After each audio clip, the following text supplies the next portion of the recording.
when we're talking about sound, we usually refer to mechanical waves propagating through a matter, such as water or air. In other words, when we're manipulating the controls of a synthesizer or drum machine, we're altering the physical reality around us. Let's keep that in mind while we are exploring interesting and unusual ways to create and destroy sound using the Softube Modular platform. First, we will be generating complex and evolving bass tones using simple oscillator waveforms and a crossfade module. Let's work out the configuration.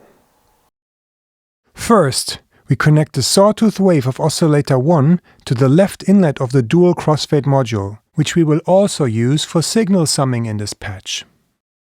The summed signal goes to the VCA and from there to the output jacks located in the center row. We make the oscillator audible by turning up the gain.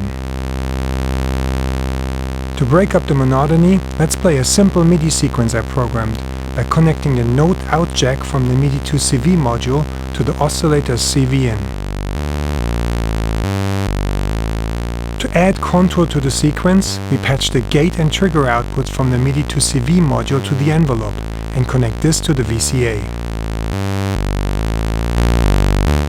As a next step, we add texture by connecting the square wave of oscillator 2 to the sync input of oscillator 1.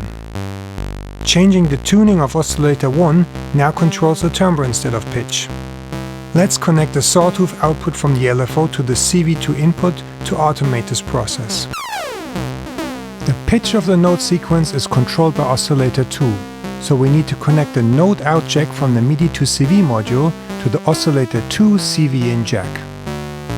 Patching the square wave output from oscillator 1 into the right inlet of the dual crossfade module will generate a highly combustible waveform mix. Now the sound starts to come alive, but we can coax even more complexity out of this simple configuration by changing the pulse width of oscillator 1's square wave and modulating it with the LFO. The final twist comes in the form of crossfade modulation. Connecting the triangle wave LFO results in a linear blend between the two waveforms of oscillator 1.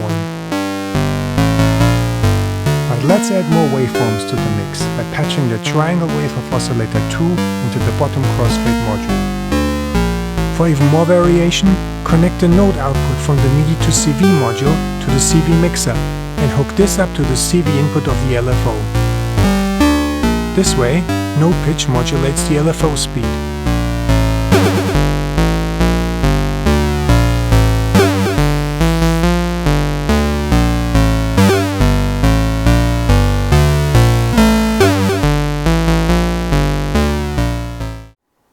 There is much inspiration hidden, even in the simplest configuration of modules. It's only a matter of trying out new variations and not getting stuck in old patterns.